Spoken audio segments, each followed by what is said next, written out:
Hello everyone, welcome to Parvati's kitchen. PK food, Parvati's kitchen మన ఇంటి వంటకి స్వాగతం. ఈ రోజు మన పార్వతీస్ కిచెన్ లో చాలా తేలికగా త్వరగా చేసుకునే ఎగ్ ఫ్రై అనేది ఎలా ఈజీగా ప్రిపేర్ చేసుకోవాలో ఈ వీడియోలో నేను మీకు చెప్పబోతున్నాను. అందుకంటే ముందు మన ఛానల్ ఎవరైతే ఇంకా సబ్స్క్రైబ్ చేసుకోలేదో, ఎవరైతే ఫస్ట్ టైం చూస్తున్నారో వాళ్ళు సబ్స్క్రైబ్ చేసుకుని సపోర్ట్ చేయండి. ఈ ఫ్రై అనేది చాలా తేలికగా అయిపోతుంది, చాలా టేస్టీగా కూడా ఉంటుందన్నమాట.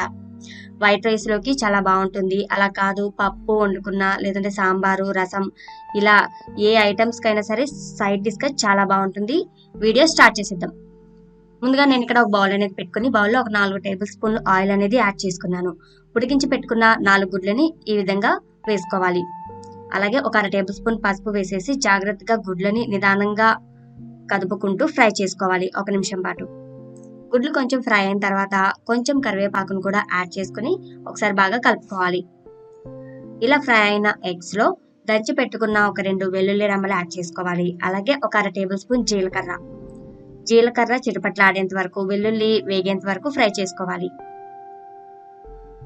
ఇలా ఫ్రై చేసుకున్న తర్వాత ఉప్పు అనేది తగినంత యాడ్ చేసుకోవాలి. నేను ఇక్కడ ఒక 1/2 టేబుల్ స్పూన్ ఉప్పు అనేది యాడ్ చేశాను. అలాగే 1 టేబుల్ స్పూన్ వరకు కారం యాడ్ చేశాను.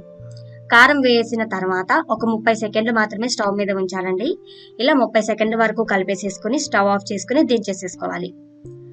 మనకి కారం వేసిన తర్వాత ఎక్కువ టైం ఉడికించినట్లయితే కారం అనేది నల్లగా మారిపోతుంది, ప్లస్ టేస్ట్ అనేది చేదుగా ఉంటుంది అనమాట. సో కారం ఎప్పుడైతే వేసామో ఒక 30 సెకండ్లు ఉడికించుకొని దించేసేసుకోవాలి. ఈ రెసిపీ అనేది చాలా బాగుంటుంది, మీరు తప్పకుండా ట్రై చేసి చూడండి.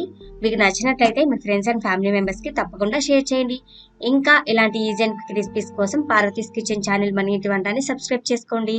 Thank you for watching.